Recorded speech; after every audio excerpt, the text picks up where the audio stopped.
दाई है बपतिस्मा, या संसार के लिए मर जाना है बपतिस्मा। अब संसार क्या कहेगा उसकी क्या नहीं होनी है चिंता। अगर ये चिंता रहेगी तो कभी भी उद्धार का वो काम हमारे अंदर बढ़ेगा नहीं। यीशु ने कहा मैंने तुम्हें संसार में से क्या कर लिया, चुन लिया, तुम संसार के नहीं हो। इस चीज को हमने अच्छे से क्या करना। देखो यूहन्ना पहले हमने पढ़ा था, गलाती 1:4 पढ़ा था, उसमें लिखा है वो हमारे लिए बलिदान हुआ, हमारे अधर्म पाप का सजा उसने उठाई। क्यों उठाई? ताकि हमें इस वर्तमान बुरे संसार से क्या करे, छुड़ाए। ठीक है ना। तो किससे भी छुड़ाना है, न केवल हमें परमेश्वर के न्याय से। अब आने वाले उसमें अगले सेशन में हम देखेंगे, न केवल हमें परमेश्वर के न्याय से बचना है, क्योंकि सबसे खतरनाक शैतान थोड़ा है। परमेश्वर का न्याय उसमें है नरक। परमेश्वर के न्याय से भी बचना है और उसके अलावा फिर शैतान की गुलामी से, संसार के बंधनों से, इन सब बातों से भी क्या होना है, छुटकारा पाना है। ठीक है। तो सबसे पहले तो हम देखेंगे उस अगले में। तो अभी हम इधर देख रहे हैं जो बपतिस्मे का विषय। बपतिस्मा क्या भी है, संसार से अलगदाई है। जैसे हमने उदाहरण सीखा, संसार पर दंड की आज्ञा हो चुकी है। जैसे हमने सीखा संसार, वर्तमान संसार सदोम और अमोरा है, न्याय गिरने वाला है, परमेश्वर की आग गिरने वाली है। परंतु जैसे लूत को बोला गया कि सदोम में से जल्दी से क्या कर। अब आप लिखते रहोगे तो फिर सुनना भी रिकॉर्ड हो रहा, बाद में क्या करना उसको आप लिखना। फिलहाल मुख्य मुख्य पॉइंट आप लिखें, लेकिन समझने के लिए प्रयास करें आप। तो वर्तमान संसार क्या है, सदोम और अमोरा है। तो सदोम अमोरा में क्या करना है, उधर से भागना है, अलगदाई में आना है। नाश होने जा रहा है, सब मिटने जा रहा है। दंड की आज्ञा हो चुकी है। अभी हमने देखा था दंड की आज्ञा का कारण यह है कि ज्योति जगत में आई और मनुष्यों ने अंधकार को ज्योति से अधिक क्या जाना, प्रिय जाना। इसलिए यीशु हमने देखा शुरू में परमेश्वर ने ज्योति बनाई और अंधकार को क्या किया, ज्योति को अंधकार से अलग किया, अलगदाई। इसलिए प्रभु यीशु भी कहता है ये क्या हो जाओ, मैंने तुम्हें संसार में से क्या कर लिया, चुन लिया है, तुम संसार के नहीं हो। 15 का यूहन्ना 15 का 18 से पढ़ो। यूहन्ना 15 का 18 से।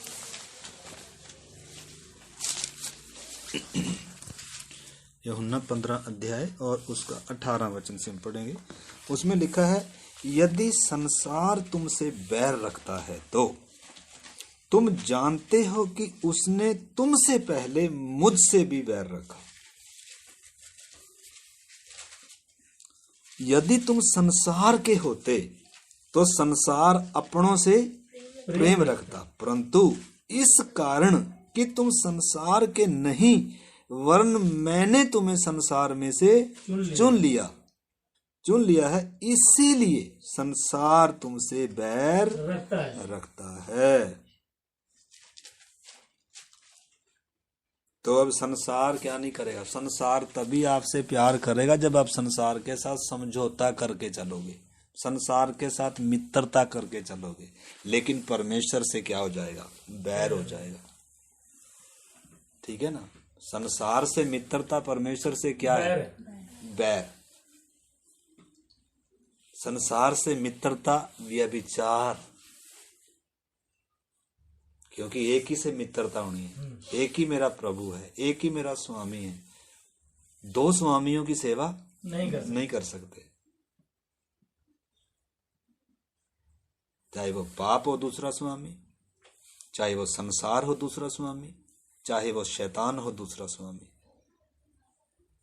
दो किश्तियों में पांव नहीं हो सकता, क्योंकि एक समय में दो से कोई प्यार नहीं रखता, एक से ही प्यार रखा जाता है एक समय। इसलिए लिखा है तुम एक से मिले रहोगे, दूसरे को तुच्छ जानोगे। अगर एक समय प्रभु से मिले हुए हैं तो ऑटोमेटिकली है कि संसार क्या है, परंतु अगर संसार से मिले हुए उसी समय प्रभु को क्या समझ रहे हैं। अगर एक व्यक्ति या तो संसार से प्यार कर सकता है या यीशु से प्यार कर, दोनों से प्यार कभी नहीं कर सकता। दोनों से मिला जुला कभी रह नहीं सकता। यीशु ने कहा, अभी हम पढ़ रहे थे उसमें, कल भी पढ़ा था, दूसरा 1 कुरिन्थी 6:14 से, अविश्वासी का विश्वासी के साथ कोई मेल जोल नहीं, अंधकार का ज्योति से कोई मेल नहीं। इसलिए प्रभु कहता है उनके बीच में से निकलो, अलग रहो, अशुद्ध वस्तुओं को ना छुओ, तो मैं तुम्हें क्या करूंगा, ग्रहण करूंगा।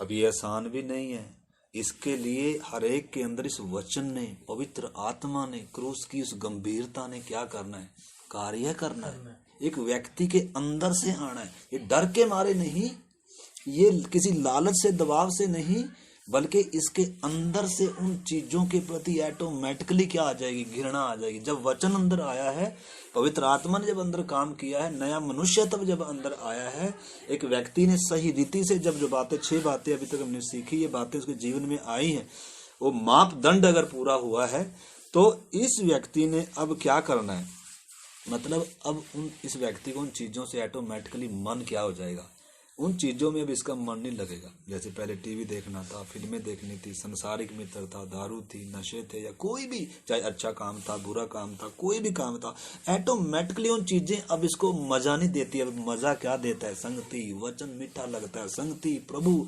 इसलिए अब उसको इसमें क्या करता है, वो वचन अच्छा लगता है, दूध की तरह लगता है, उसको पढ़ता है, प्रार्थना करता है। जो कभी प्रार्थना नहीं करता था, अभी प्रार्थना करना सीख रहा है।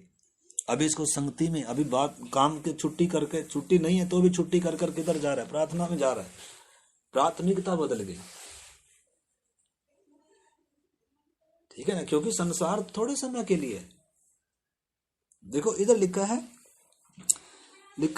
अभी हमने पढ़ा, मैंने संसार में तुम्हें चुन लिया, तुम संसार के नहीं हो, ठीक है। तो आगे लिखा है, जो बात मैंने तुमसे कही थी, दास अपने स्वामी से बड़ा नहीं होता, उसको याद रखो। यदि उन्होंने मुझे सताया तो तुम्हें भी सताएंगे। कब सताएंगे? जब हम प्रभु स्वीकार करेंगे, जब हम यीशु के साथ जुड़ेंगे, जब यीशु की बातें मानेंगे, जब ज्योति में चलेंगे, तो अंधकार ग्रहण नहीं करेगा। उसको भी संसार ने ग्रहण नहीं किया भाई। उसने, जिसने संसार के साथ कभी बुराई नहीं किया किसी का, सबके साथ भलाई की, अगर उसको स्वीकार नहीं किया, ज्योति को कभी अंधकार क्या नहीं करेगा, स्वीकार नहीं करेगा, ग्रहण नहीं करेगा, क्योंकि उनके काम बुरे हैं। उनके जैसे काम करो तो मित्र है। आपको बहुत बोलेंगे, बहुत अच्छा है भाई, भलाई करते रहो उनके साथ, उनके से काम करते रहो। आप अलगदाई में ना खड़े हो, पवित्रताई में ना खड़े हो, वचन पे ना खड़े हो, यीशु को खुलकर स्वीकार ना करो, तो मतलब लोग क्या कर लेंगे, आपसे मित्रता करेंगे। परंतु उसी समय आप क्या कर रहे हैं, फिर एक को, जब एक के मित्र हैं तो उसी समय दूसरे के क्या हैं, खिलाफ है। क्योंकि संसार ने उस ज्योति को कभी क्या नहीं किया, स्वीकार नहीं किया, और ना करेगा, यीशु ने कहा। इसलिए प्रभु कह रहा है, मैंने तुम्हें पहले ही कह दिया। लिखा है मैंने तुम्हें पहले ही कहा था, दास अपने स्वामी से बड़ा नहीं होता। मतलब अगर स्वामी के साथ ऐसा किया है तो दास के साथ नहीं करेंगे। ये लिखा है, उसको याद रखो, यदि उन्होंने मुझे सताया तो तुम्हें भी सताएंगे, यदि उन्होंने मेरी माननी हो तो तुम्हारी भी मानेंगे। परंतु वो क्यों करते हैं, क्योंकि न वो मुझे जानते, न वो मेरे भेजने वाले को जानते। आगे बता रहा है, और इसका 16:33 में लिखा है, मैंने ये बातें तुमसे इसीलिए कही हैं कि तुम्हें मुझ में शांति मिले। संसार में नहीं शांति ढूंढनी, संसार में नहीं आनंद ढूंढना, मुझ में तुम्हें क्या मिलनी है, शांति। एक तरफ यीशु है, एक तरफ संसार है।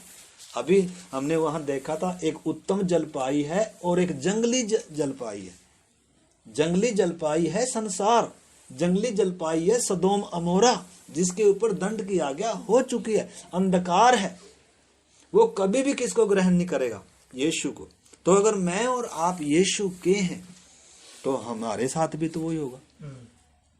कोई हमें आदर तो हार तो नहीं कर लेगा, आपने यीशु मसीह को स्वीकार किया, बेटा बहुत अच्छा किया, कोई आकर बोल लेगा, पड़ोसी आकर बोल लेगा, उल्टा विरोध में है, तेने धर्म बदल दिया, वो तो यही बोलेंगे।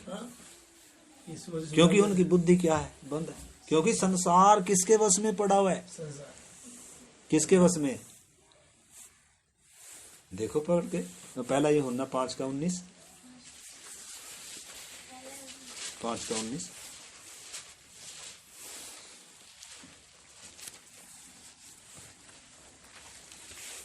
पहला ये होना 5:19 बोला, हम जानते हैं कि हम तो परमेश्वर से हैं। आगे, और सारा संसार उस दुष्ट के वश में पड़ा हुआ है। तो वो कभी स्वीकार करेगा हमें? किसके वश में? इस करके संसार को तो वो कंट्रोल करता है, परंतु कि विश्वासी को किसने कंट्रोल करना? पवित्र आत्मा ने, परमेश्वर ने, प्रभु ने। और ये कभी हो नहीं सकता। दो सरकारें हैं, दो आपस में कभी समझौता नहीं कर सकती हैं, हो ही नहीं सकता है। अगर आपको संसार आदर करता है तो कहीं न कहीं आपने यीशु का इनकार किया है, कहीं न कहीं आपने संसार मेल मिलाप किया है, और यीशु से आपने उसी समय क्या किया है? बेवफाई की है, आपने दगा किया है अपने स्वामी का। इसलिए अब संसार क्या है? परंतु अगर आप अपने स्वामी के वफादार हैं, उसके पद चिन्हों पर चलते हैं, उसके वचन को मानते हैं, अलगदाई में हैं, ज्योति की संतान है, तो संसार आपको स्वीकार नहीं करेगा। परंतु संसार में आप ज्योति हैं, संसार में आप जलते दियों के समान हैं, जीवन का वचन लिए हुए जो दिखाई देते हैं। तो इधर लिखा है सारा संसार किसके वश में है? दुष्ट। चाहे संसार कौन भी है, हमारे रिश्तेदार वो भी तो संसार में। दो सरकारें हैं, उनके अंदर सरकार और है, और एक विश्वासी के अंदर सरकार और है। एक के अंदर परमेश्वर, जीवित परमेश्वर का मंदिर है। लिखे, क्या तुम नहीं जानते तुम परमेश्वर का मंदिर हो? परमेश्वर की आत्मा तुम्हें क्या करता है? वास करता है। तुम दाम देकर छुड़ाए गए, मोल लिए गए, तुम अपने नहीं हो। एक विश्वासी अपना नहीं है, परमेश्वर का है। जब अपना ही नहीं है तो फिर अपनी मर्जी का तो कोई मतलब ही, जिसने दाम दिया है तो उसी के तो है भाई। बिल्कुल। अब इस मोबाइल को मैं चलाता हूं क्योंकि मैंने क्या दिया, इसका दाम दिया है भाई। पहले किसी और का होगा, लेकिन मैंने जब दाम चुका दिया तो इस पर किसका हक है? चाहे मैं जो मर्जी करूं,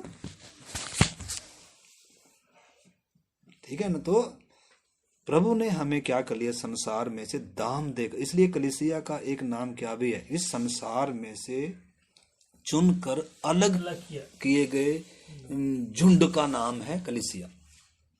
विशेष उद्देश्य के लिए चुनकर अलग किए गए लोग। जैसे उस समय अब्राहम को अलग किया, ऊर से बुलाया, ठीक है ना, बड़े उद्देश्य से बुलाया। तो इसी प्रकार हमने समझा, जैसे दिन और रात है, जमीन और आसमान है, ऐसे ही ज्योति और अंधकार है, ऐसे ही है मसीह और बलियाल, मसीह और संसार, कलीसिया और संसार।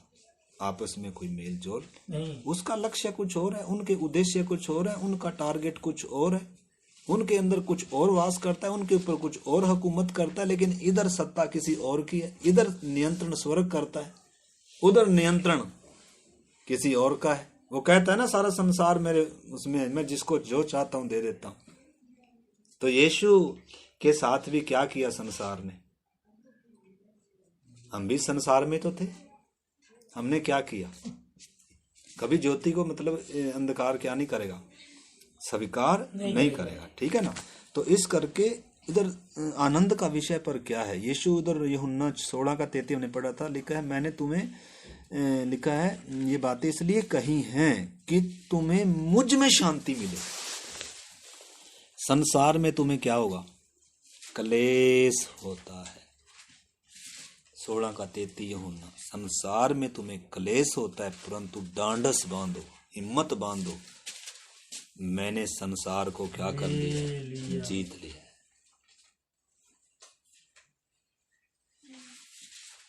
ठीक है ना।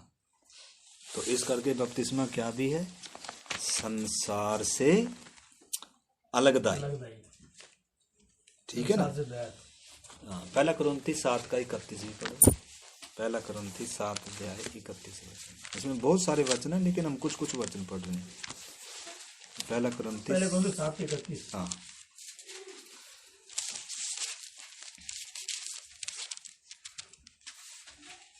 और इस संसार के साथ व्यवहार करने वाले ऐसे हों कि संसार ही के न होले।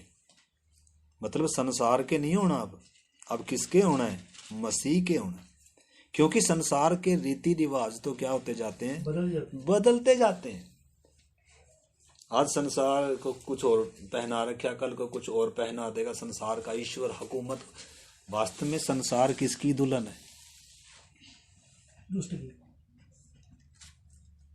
संसार किसकी पत्नी है, दूसरे शब्दों में कहें तो शैतान की दुल्हन है।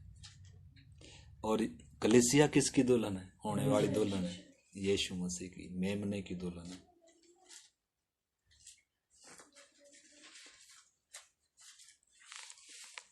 तो एक का स्वामी अलग है, एक का स्वामी अलग है। दो स्वामियों की सेवा कोई करेगा, नहीं कर सकता। तो इस कारण ये चीजें हमें समझनी चाहिए, क्योंकि बहुत सारे विश्वासी बेचारे अनजाने में क्या करते हैं, संसार को, यार संसार के लोग क्या, संसार को भी तो थोड़ा सा प्रसन्न करना है, खुश करना है, नहीं तो संसार के लोग क्या करेंगे, निंदा करेंगे, उल्टा बोलेंगे, विरोध करेंगे। इसलिए संसार को भी थोड़ा सा प्रसन्न कर लो, और किसको भी कर लो, परमेश्वर को भी कर लो, परमेश्वर को भी। इसलिए संसार का ईश्वर समझौते लेकर आता है बीच बीच में, विश्वासी के साथ क्या करता है। हम देखेंगे जब इजरायली मिस्र की गुलामी में पड़े हुए थे, उधर परमेश्वर ने अपने दास मूसा को भेजा कि मेरी प्रजा को छुड़ा के ला। तो उधर जब मूसा उससे बात कर रहा, पहले कह रहा मैं नहीं जानता कौन ये हुआ, मैं नहीं जाने दूंगा, गुलामों को मेरे कब्जे में रहेंगे, मैं इनके ऊपर हुकूमत करूंगा, मैं नहीं जाने दूंगा। तो शैतान भी कभी क्या नहीं करता, इतनी आसानी से ये जाने देने वाला, भले ही शैतान का सिर को कुचला गया, लेकिन अभी भी हुकूमत करता है, बुद्धि को बांध कर रखा है इसने। सबकी बुद्धि को क्या करके रखा है, देखिए इस संसार के ईश्वर ने उन अविश्वासियों की बुद्धि को क्या करके रखा है, बांध कर। दूसरा कुरिन्थी 4:4 में लिखा, इस संसार के ईश्वर ने, यानी कि संसार का ईश्वर कौन है, हाँ, और क्या करके रखा है, उनकी बुद्धियों को बांध कर रखा है, ताकि मसीह जो परमेश्वर का प्रतिरूप है, उसके तेजों में सुसमाचार का प्रकाश उनके ऊपर ना चमके। बुद्धि को बांध के रखा हुआ है। तो इस करके हमने समझना है कि संसार से मित्रता भी क्या है, व्यभिचार कहा गया है। संसार से मित्रता, परमेश्वर से बैर कहा गया है। एक विश्वासी का मित्र अब संसार नहीं है। संसार वास्तव में शत्रु है। शत्रु का मतलब आपको आत्मिक तौर पर बढ़ने नहीं देगा, रुकावट डालेगा। एक तो हमारा अपना व्यक्तित्व भी क्या है, हमारा शरीर भी क्या है, हमारा स्वयं भी क्या है, हमारा शत्रु है। और दूसरा शत्रु हमारा संसार भी है, और तीसरा शत्रु हमारा बाहर है, शैतान है, प्रधान, अधिकारी, अंधकार के हाकिम, दुष्टता की आत्मिक सेना, उनसे भी हमारी क्या है, लड़ाई है। उन्हीं के वश में पड़ा हुआ है संसार, और हम भी पहले इसी के गुलाम थे। इसीलिए ये बहुत चारों तरफ अब क्या कर रहा है, घूमता फिर रहा है। ये पहले मेरा माल था, ये मेरे को मानता था, ये मेरी उपासना करता था, और आज ये क्या कर रहा है, इसलिए चारों तरफ घूम रहा है, कैसे ना कैसे इसको फिर से क्या करूं। इसलिए यीशु ने कहा, जब एक व्यक्ति में से दुष्ट आत्मा निकल जाती है और वो सुखी जगहों पर जाकर क्या करती है, विश्राम ढूंढती है, परंतु कहीं नहीं पाती। लिखा है फिर से वो क्या करती है, अधूरे उद्धार की घटना बता रहा है यीशु, अधूरे उद्धार की, जिनके अंदर पूरा उद्धार नहीं आया, अधूरा है। एक बार यीशु पर विश्वास किया, ज्योति में आए, अंधकार हट गया, लेकिन फिर से अगर घर का मालिक उस घर में ना आए, सजा सवारा है वो किसके लिए? दुष्ट आत्माओं के लिए। और 7 अपने से बुरी आत्माओं को लेकर आएगी चंपा चमेलियों के साथ, और उधर आकर क्या करेंगे? वो अच्छे से क्या करेंगे?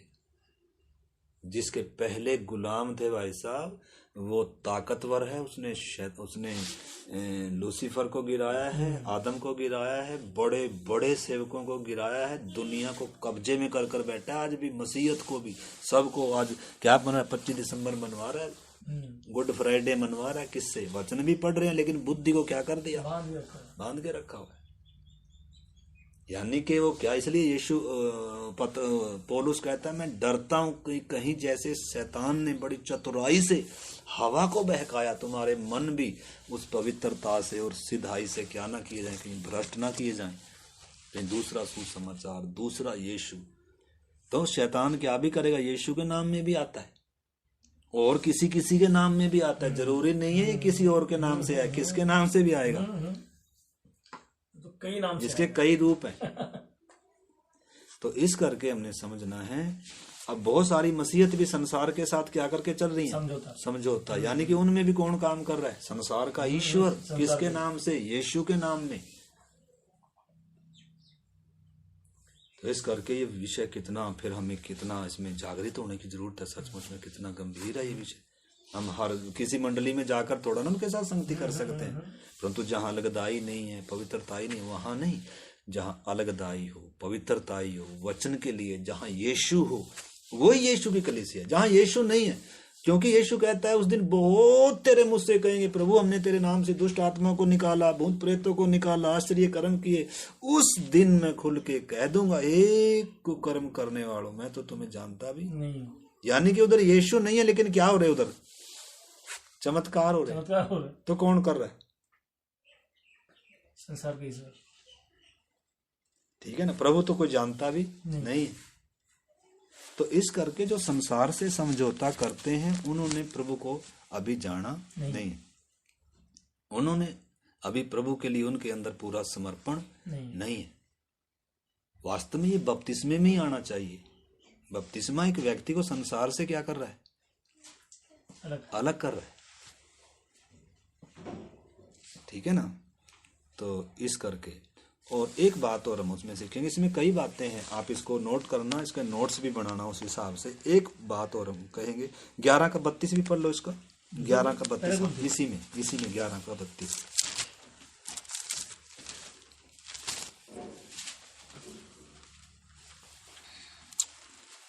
परंतु प्रभु हमें दंड देकर हमारी ताड़ना करता है, इसलिए कि हम संसार के साथ दोषी ना ठहरे। संसार दोषी ठहर चुका है भाई साहब। पहला कुरिन्थियों, हाँ, पहला कुरिन्थियों 11 का 32 उसी पॉइंट में है ये। संसार के लिए मरना या संसार से अलगदाई है बपतिस्मा। तो इसमें हम सीख रहे हैं प्रभु क्या कह रहा है। परंतु प्रभु हमें दंड देकर हमारी ताड़ना करता है, इसलिए कि हम संसार के साथ दोषी ना ठहरे। संसार के साथ दोषी का मतलब, संसार दोषी ठहर चुका है। हाँ, अगर मान लेगा, यीशु के पास आएगा, मन फिर आएगा, तो बच जाएगा। परंतु अगर संसार में जुड़े रहे, उस जंगली जलपाई में जुड़े हुए हैं, तो दंड की आज्ञा है। वो स्वर्ग नहीं जाएगा। वो सदोम अमोरा के समान क्या हो जाएंगे? सब नाश हो जाएंगे। इसलिए प्रभु ने हमें संसार में से चुना है। और बपतिस्मा क्या है?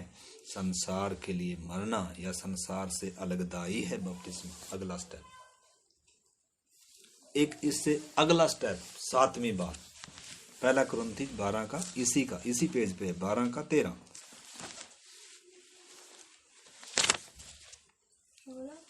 12 का 13 इसी पेज पे, पहला कुरिन्थी 12 का 13।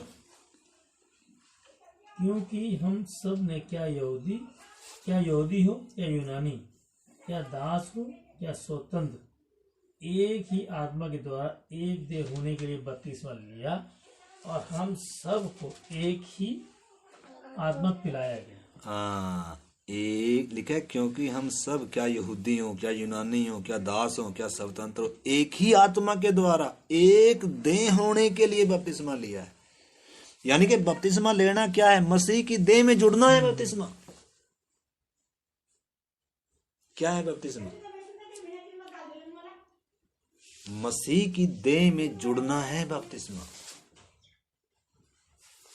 परमेश्वर के, दूसरे शब्दों में वो एक अगला स्टेप है परमेश्वर के घराने में आना।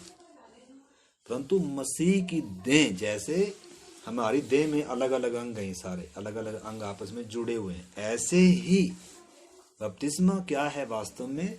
उधर से कटकर इधर जुड़ जाना है। मसीह की देह में जुड़ गया। अब मैं सुरक्षित हो गया, अब मैं उसकी देह का अंग हो गया, अब मेरी संगति विश्वासियों से है, अब मेरा रिश्ता विश्वासियों से महत्वपूर्ण। संसार अब मेरे लिए क्या है? पराया है। हाँ, संसार में से जो यीशु में आ गया वो मेरा है, वो अपने हैं। निश्चय के संसार से भी हमने प्यार करना है, किस? मसीह में होकर, उनको बचाने के लिए। मसीह से बाहर होकर प्रेम नहीं करना, मसीह के अंदर, मसीह में होकर संसार से प्यार करना है, उनके उद्धार के लिए। वो मारने आते हैं तो सहना है, ठीक है ना? वो गाली देते हैं तो सुनना है। इधर मारे तो ये भी करने के लिए हमारे अंदर मन होना है, उनके लिए प्रार्थना करना है, आंसू बहाना है, सुसमाचार बताना है, ज्योति के गुणों को प्रकट करना है, नमक का स्वाद देना है, ठीक है ना? परंतु मसीह से बाहर होकर उनसे मेल मिलाप और समझौता नहीं, क्योंकि आप संसार में से चुने गए हैं और बपतिस्मा संसार से अलगदाई है। इसलिए जितने भी संसार में रीति रिवाज हैं, जितने भी संसार में प्रथाएं हैं, उनको भी फिर क्या करना है? त्यागना है। अब सारी दुनिया क्या क्या तीज त्योहार मनाती थी, अब एक विश्वासी ये कुछ भी मनाता नहीं। अब इस अलगदाई में खड़े होंगे तो संसार विरोध करेगा करेगा तो कबूल है, बिल्कुल कबूल। जैसे वो शादी नहीं पड़ी जाती, जब पूछते हैं ना, शर्तें रखते हैं, भाई कबूल है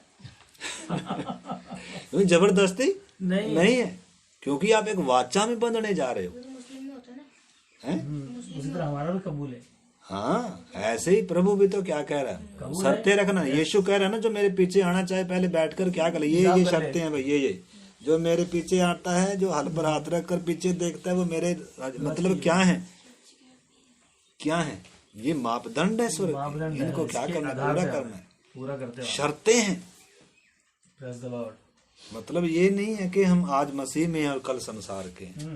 यीशु से भी मित्रता है, संसार से मित्रता है। संसार में है तो संसार के जैसे हैं, और मसीह में है तो मसीह के ना। लिखा है तुम न तो संसार से, लिखा है तुम संसार के सदृश्य ना बनो। हमें भी किसके सदृश्य बनना है? यीशु के सदृश्य, परमेश्वर के सदृश्य।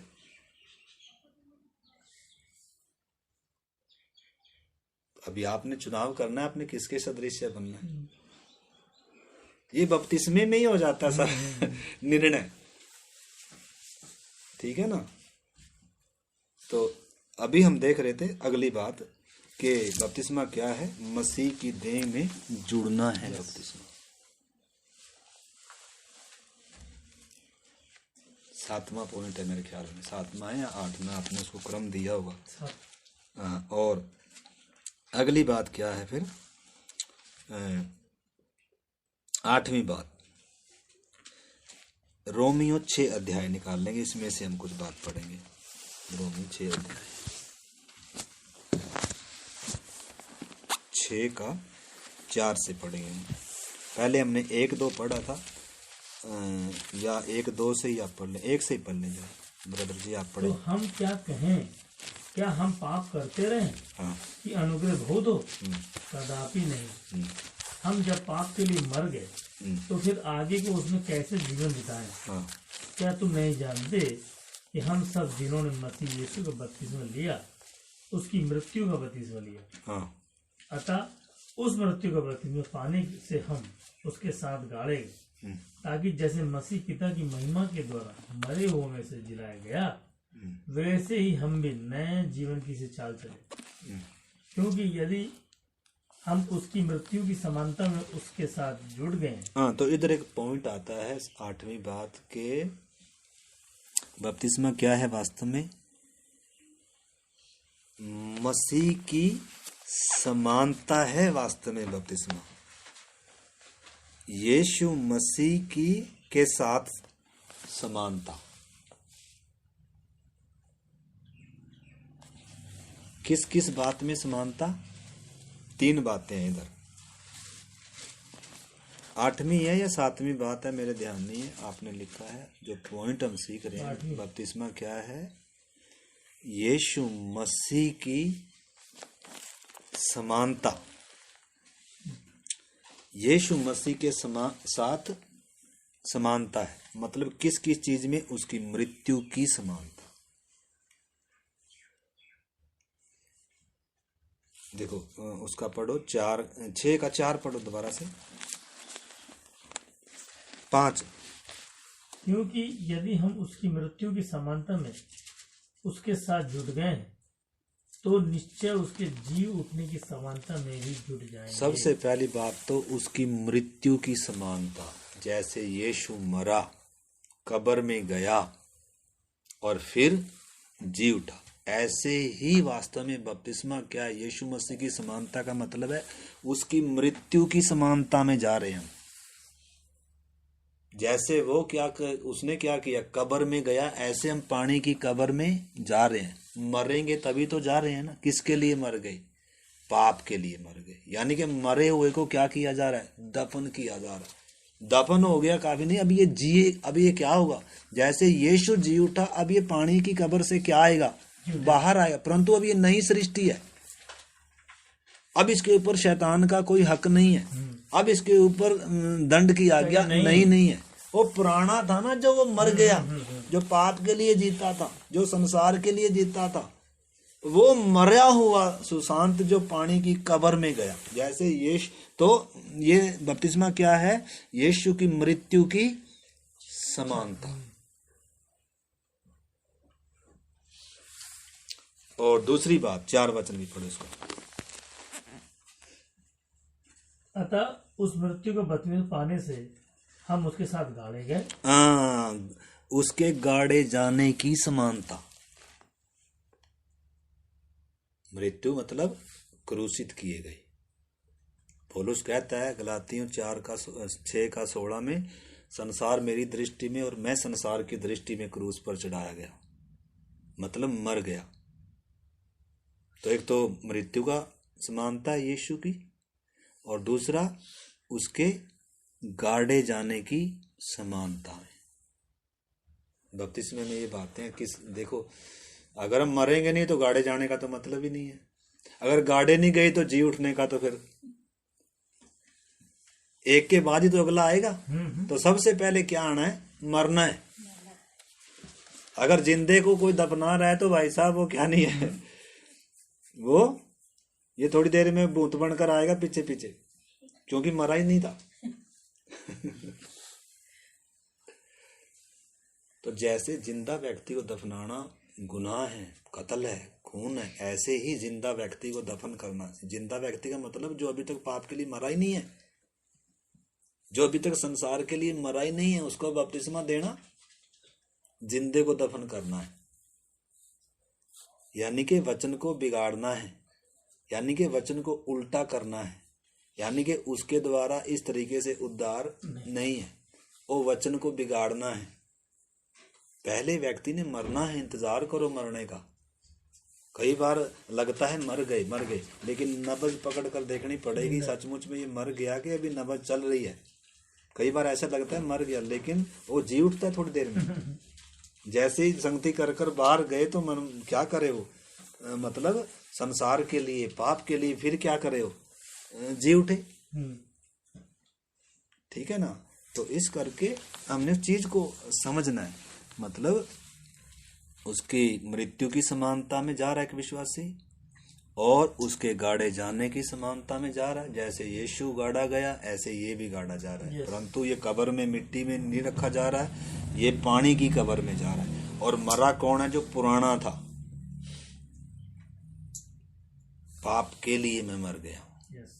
वो व्यक्ति जो पाप करता था, वो व्यक्ति जो परमेश्वर की आज्ञा को न मानता था, अनाज्ञाकारी था, जो पाप में जन्मा था, वो मर गया और वो गाड़ा जा रहा है। और गाड़ा ही नहीं जा रहा, अब ये पानी की कब्र से क्या आएगा? बाहर आएगा। वो है उसके जी उठने की समानता। 4 का शुरू से पढ़ो, 4 से पढ़ो, देखो ताकि समझ में आएगा। अतः उस मृत्यु का बपतिस्मा पाने से हम उसके साथ गाड़े गए, ताकि जैसे मसीह पिता की महिमा के द्वारा मरे हुओं में से जिलाया गया, वैसे ही हम भी नए जीवन की सी चाल चलें। क्योंकि यदि हम उसकी मृत्यु की समानता में उसके साथ जुड़ गए तो निश्चय उसके जी उठने की समानता में भी जुड़ जाएंगे। हम जानते हैं कि हमारा पुराना मनुष्य उसके साथ क्रूस पर चढ़ाया गया, ताकि पाप का शरीर व्यर्थ हो जाए, निष्क्रिय हो जाए, और हम आगे को पाप की दासत में अब आगे को पाप के दास्ता में, यानी कि पाप की दास्ता है, पाप गुलाम बनाकर रखता है जब तक इसके लिए मरेंगे नहीं। जैसे एक पत्नी जीते जी अपने पति से बंधी हुई है, अगर पति मर जाए तो स्वतंत्र है। उसी प्रकार व्यवस्था भी क्या है, पति के समान है। ये परमेश्वर ने दी थी व्यवस्था, ये इसकी मानना ही मानना है, नहीं तो मरना है। पर हाँ, अगर मैं व्यवस्था के लिए मर जाऊं, ऐसे है जैसे पति मर गया, स्वतंत्र हो गया, अब दूसरे की हो सकती है। यानी कि पाप के लिए जब तक मरेंगे नहीं, जब तक यीशु के नहीं होंगे, जब तक संसार के लिए मरेंगे, जब तक यीशु के नहीं होंगे। तो पाप के लिए मरने का मतलब है यीशु की मृत्यु की समानता में, यीशु की गाड़े जाने की समानता में, और यीशु के जी उठने की समानता में। अब मैं जी उठा हूं, अब मैं नई सृष्टि हूं। जब बपतिस्मा लेकर एक व्यक्ति बाहर आता है, ठीक है ना, तो इसको आप इसको 13 तक आप पढ़ लो। थोड़ा समय तो लगेगा, लेकिन फिर भी पढ़ लो ताकि आपको बात पूरा। क्योंकि जो मर गया वो पाप से छूट कर, जो मर गया वो छूटेगा। इसलिए यदि हम मसीह के साथ मर गए, हाँ, तो किसके साथ? मसीह के साथ। तो हमारा विश्वास यह है कि उसके साथ जिएंगे भी। हाँ, अब आगे उसके साथ जिएंगे आगे।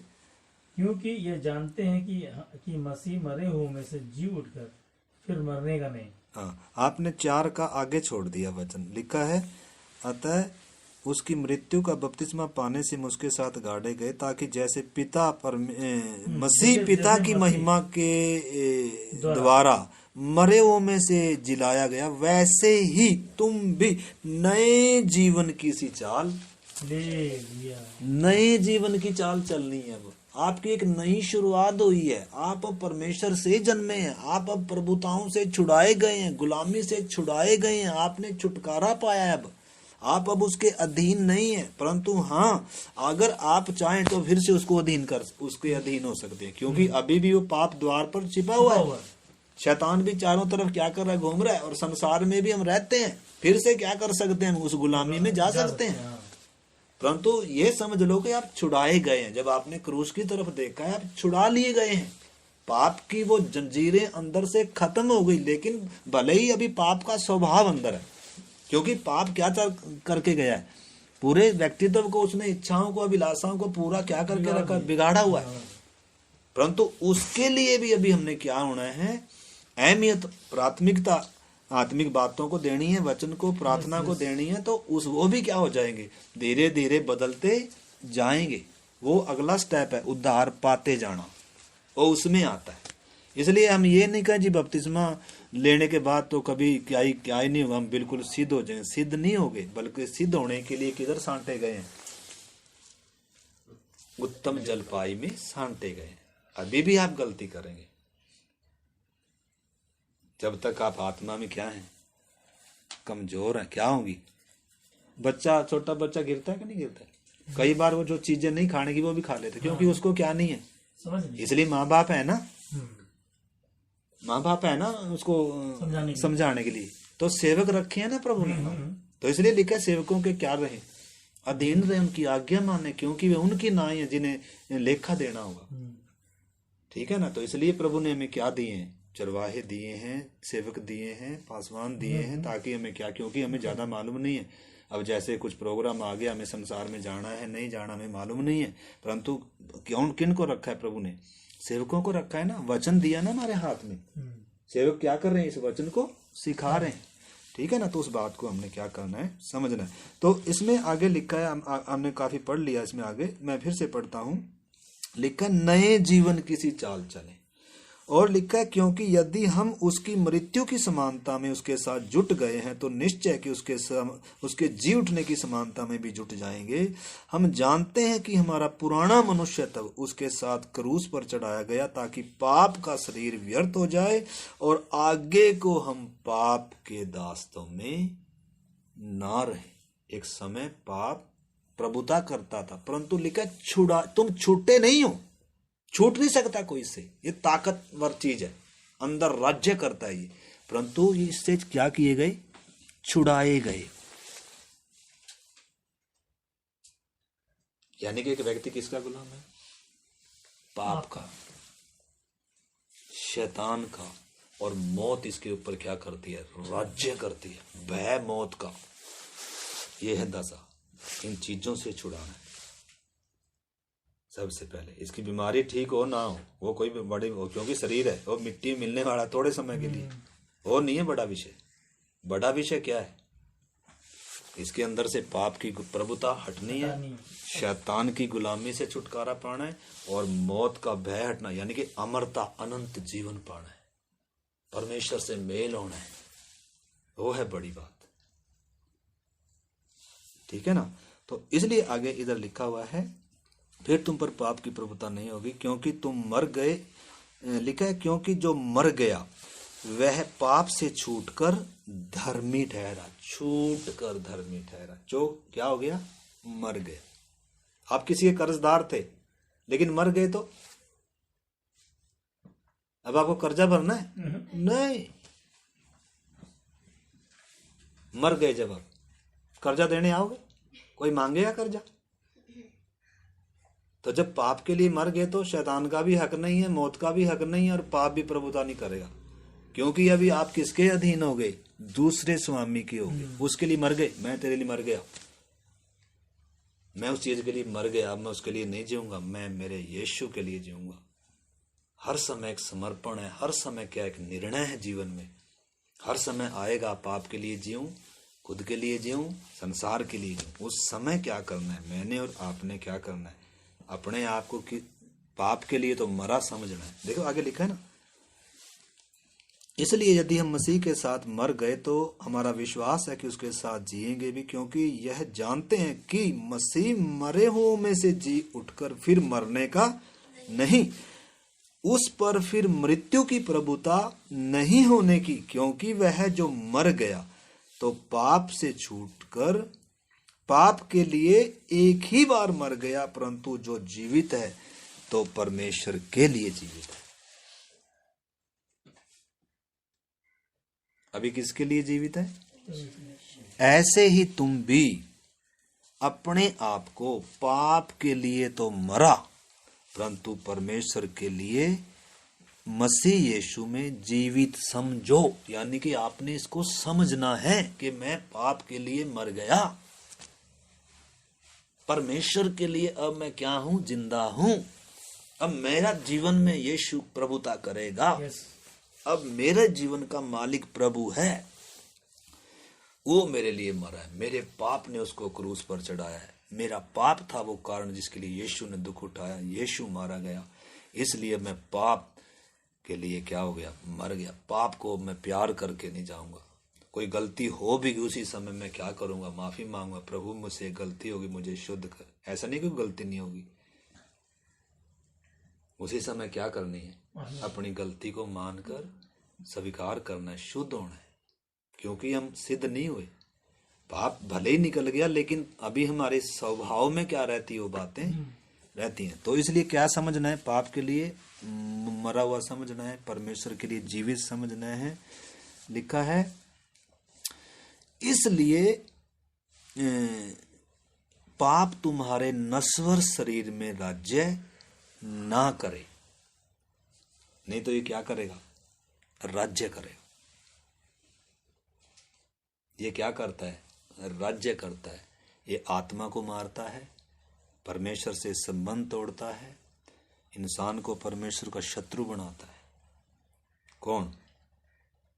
पाप एक शक्ति है, पाप एक बीमारी है। जैसे टीबी एक बीमारी है, जैसे कोरोना एक बीमारी है। अब पाप से, कोरोना से बचने के लिए लोग क्या कर रहे हैं? मास्क लगाते हैं, सैनिटाइज करते हैं, सोशल डिस्टेंसिंग रखते हैं। क्यों? क्यों? कोरोना ना जाए, बीमारी ना जाए। तो ऐसे अब किससे बचना होगा? संसार भी हम हाँ, ये किधर से आ जाएगा? बाहर से जाएगा। पहले जैसे आप खुल के सब कुछ देखते थे, टीवी या जो भी प्रोग्राम देखते थे, आराम से देखते थे, क्योंकि उस समय गुलाम थे ना उसके। परंतु अब क्या करना है? सचेत रहना है। जैसे कुछ गलत आए उसी समय क्या हो जाए, मतलब मैं उसके लिए, मतलब उसके लिए मरा हुआ हूं। चोरी करने की बात आएगी, हेरा फेरी करने की बात आएगी, मैं इसके लिए मरा हूं। मेरे यीशु के लिए मैं पवित्र हूं, मेरे यीशु। ऐसे कर कर अपने आप को पाप के लिए मरा हुआ समझना है, परमेश्वर के लिए जीवित समझना। ऐसा करेंगे तो लिखा तो पाप की प्रभुता तुम पर नहीं होगी। अगर ऐसा नहीं समझेंगे तो पाप क्या करेगा? प्रभुता करेगा। ऐसा नहीं है कि जब पाप प्रभुता करेगा तब हम वचन नहीं पढ़ेंगे, प्रार्थना नहीं करेंगे। हो सकता है हमारे अंदर पाप प्रभुता कर रहा हो, लेकिन फिर भी हम क्या कर रहे हो? वचन पढ़ रहे हो, प्रार्थना कर रहे हो, संगति में भी जा रहे, किधर भी आ रहे, लेकिन परमेश्वर से संबंध क्या है? टूटा हुआ। क्योंकि परमेश्वर पाप को क्या नहीं करेगा? स्वीकार नहीं करेगा। जान दे देगा पापी के लिए, लेकिन पापी से मेल नहीं करेगा। उस चीज को हमने क्या करना है? समझना है। परमेश्वर ने कहा था जिस दिन तू पाप करेगा, फल तोड़ेगा, उसी दिन अलग हो जाएगा, मर जाएगा।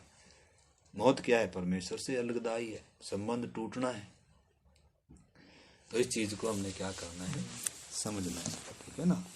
तो इसका थोड़ा सा एक दो आयत और भी आगे इसमें लिखा है, राज्य न करे कि तुम उसकी लालसाओं के अधीन रहो, और न अपने अंगों को अधर्म के हथियार होने के लिए पाप को सौंपो। यानी कि अब आप सौंपेंगे, आप छुड़ा लिए गए हैं, अब आपने खुद सौंपना है उसको, तब वो प्रभुता करेगा। जैसे कैन को कहा गया, कैन को क्या कहा परमेश्वर ने?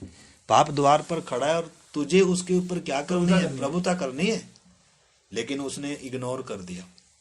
जैसे इग्नोर कर दिया, उसने पाप पर प्रभुता करनी थी, या उसने क्या करना था? सचेत रहना था, लेकिन उसने इग्नोर कर दिया। इसीलिए उसने अगला कदम क्या उठाया? अपने भाई का ही क्या बन गया? यानी कि पाप ने उसको क्या कर लिया? जकड़ लिया। आज जो अपने छोटे छोटे बच्चों से गलत काम करते हैं, या अपने माँ को बाप को मारते हैं, अपनी पति पत्नी को मारते हैं, इतना दुनिया में बुराई, पाप, अधर्म बढ़ रही। इंसान पाप के वश में आकर क्या करता है? वो काम उसको होश भी नहीं रहती मैंने कर क्या दिया। बाद में फिर पाप वो काम करवा कर और उस व्यक्ति को उस दशा में छोड़ देता है। उसको, उसका विवेक उसे दोषी ठहराता है। उसको मतलब क्या करता है? अब जो जिन्होंने ऐसा काम किया, जो जेल में पड़े, वो पश्चाताप कर रहे हैं बेचारे। वो मतलब मेरे से क्या हो गया? यानी किसी चीज ने क्या किया? जकड़ लिया। पाप ने उसको क्या कर दिया?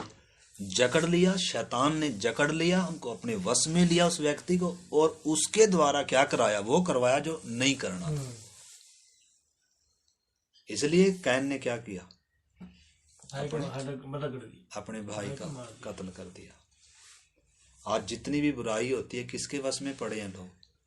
परंतु हम उसके वश से छुड़ाए गए हैं। अगर चाहें तो फिर से क्या हो सकते हैं? उसके वश में चले जाएंगे। उसके वश में। इसलिए लिखा है, अगर पाप के लिए मरा हुआ नहीं समझोगे, परमेश्वर के लिए जीवित नहीं समझोगे, तो ये फिर से क्या करेगा? प्रभुता करे। इसलिए एक चेतावनी, अपने उद्धार के काम को डरते और कांपते हुए क्या करो?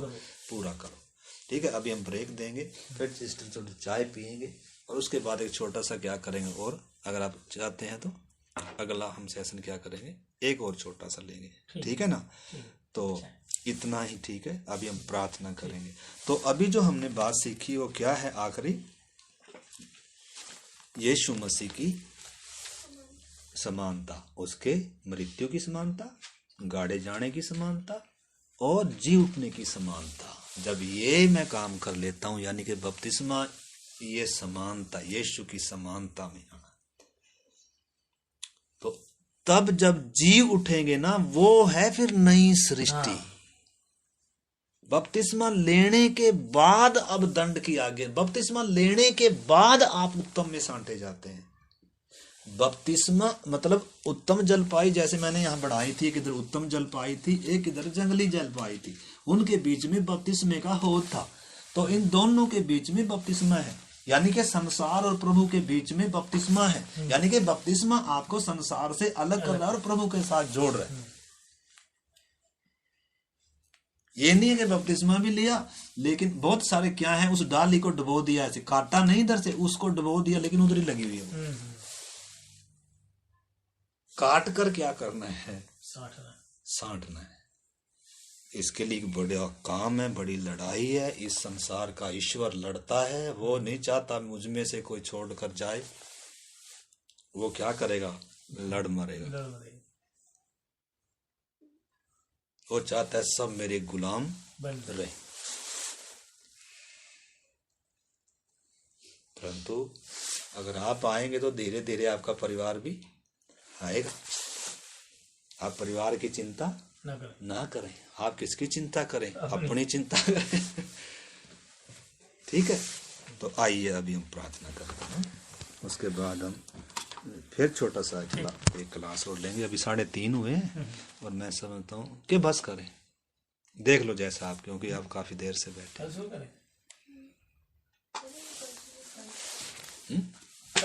कल का ठीक है, प्रार्थना करें। आप करिए प्रार्थना प्रभु।